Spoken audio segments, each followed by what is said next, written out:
Magandang hapon mula sa Pag-asa Weather Forecasting Center. Ito ng ating update sa magiging tayo ng panahon sa susunod na 24 oras. Kaninang alas 2 ng hapon ay tuloy na nga nalusaw itong low pressure area na ating binabantayan sa silangang bahagi ng Mindanao. Makikita natin dito sa ating latest satellite images na itong mga kaulapan dito sa eastern part ng ating bansa ay yung remnants o yung mga tira-tirang kaulapan ng nasabing low pressure area. Dahil sa easterlies at dahil sa remnants nung dating low pressure area, makakaranas tayo pa rin ng mga makulimlim na panahon at mga kalat-kalat na pag-ulan na may pagkulog at pagkidlat sa area ng Bicol Region, Eastern Visayas at sa Caraga. Samantala, sa Metro Manila at sa nalalabing bahagi ng ating bansa, magpapatuloy na itong mainit at maalinsangang panahon.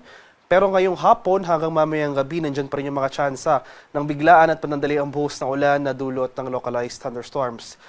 Inaasahan rin natin yung posibleng pag-iral ng ating northeasterly wind flow o yung hangin na nanggagaling sa hilagang silangan. Posible itong magdulot ng mga kaulapan at mga pag-ulan dito sa areas ng extreme northern Luzon. Para naman sa magiging lagay ng ating panahon bukas dito sa Luzon, dahil nga sa northeasterly wind flow, makakaranas tayo ng makulimlim na panahon at mga pag-ulan dito sa area ng Batanes at Babuyan Islands.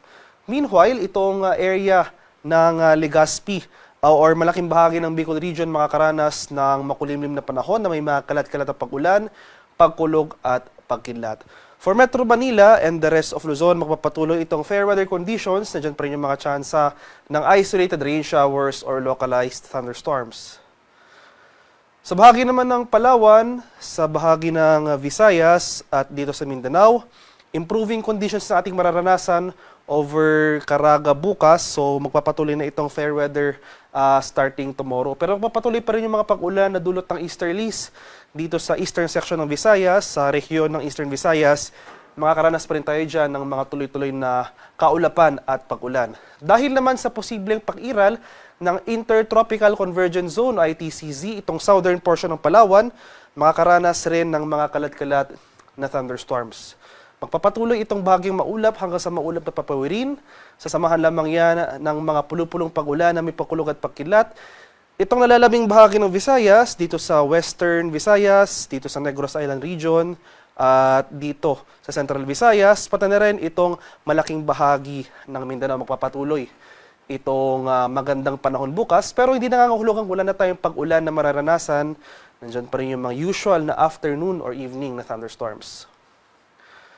Sa kalagayan naman natin karagatan, walang gale warning na nakataas, ngunit iba yung pag-iingat pa rin sa ating mga kababayan na maglalayag, especially dito sa seaboards ng extreme northern Luzon, na kung saan makakaranas tayo ng katamtaman hanggang sa maalong karagatan. Para naman sa ating 3-day weather outlook sa mga piling lugar ng ating bansa, dahil sa epekto ng easterlies, magpapatuloy pa rin itong makulimlim na panahon at mataas sa tsansa ng pag-ulan sa malaking bahagi ng Kabikulan. So itong Legazpi City sa araw na linggo, asahan natin ang mga kalat-kalat na thunderstorms. For Metro Manila and the rest of Luzon, magpapatuloy itong fair weather. At posible pa rin, inasa natin yung pagpasok ng northeasterly wind flow sa malaking bahagi ng extreme northern Luzon. At nandiyan pa rin yung mga tsansa ng usual afternoon to evening thunderstorms sa dala ng easterlies sa Metro Manila at malaking bahagi pa ng Luzon. Dito naman sa area ng Visayas, itong Eastern Visayas, dahil rin sa easterlies, magpapatuloy itong mataas na tsansa ng pag-ulan. So sa Tacloban City, sa araw ng linggo, maghanda pa rin tayo sa mga posibleng banta ng pagbaha at pagguho ng lupa, lalong-lalo na kung tuloy-tuloy ang pag-ulan na ating mararanasan. Over the weekend hanggang sa Lunes at sa Martes, ito namang nalalabing bahagi ng Visayas, magpapatuloy itong fair weather at mainit at malinsang ang panahon. Kaya payo na lamang sa ating mga kababayan, especially yung ating mga senior citizen, yung may mga existing medical conditions na kung maaari, dahil sa mainit na panahon, iwasan po natin yung outdoor activities. Kung hindi man maiwasan, ay uminom tayo ng maraming tubig, magsuot tayo ng light-colored clothes, at manatili sa well-ventilated areas para maiwasan ang panganib ng heat stroke. Dito naman sa area ng Mindanao, dahil sa posibleng pag-iral ng Intertropical Convergence Zone, ito yung salubungan ng hangin mula sa northern and southern hemisphere makakaranas tayo ng mataas na tsansa rin ng kaulapan at mga kalat-kalat na thunderstorms dito sa southern portion ng Mindanao. So sa mga rehiyon ng Davao Region, Soc-Sargen, Barm at Zamboanga Peninsula, posible tayong makaranas ng mataas na tsansa ng pag-ulan over the weekend hanggang early next week. So itong areas ng Metro Davao at Zamboanga City from Sunday to Monday, asahan natin mataas na tsansa ng thunderstorm occurrence. Meanwhile, for the rest of Mindanao, magpapatuloy itong maaliwalas sa panahon. Magdala pa rin tayo ng payong, pananggalang yan sa init ng araw.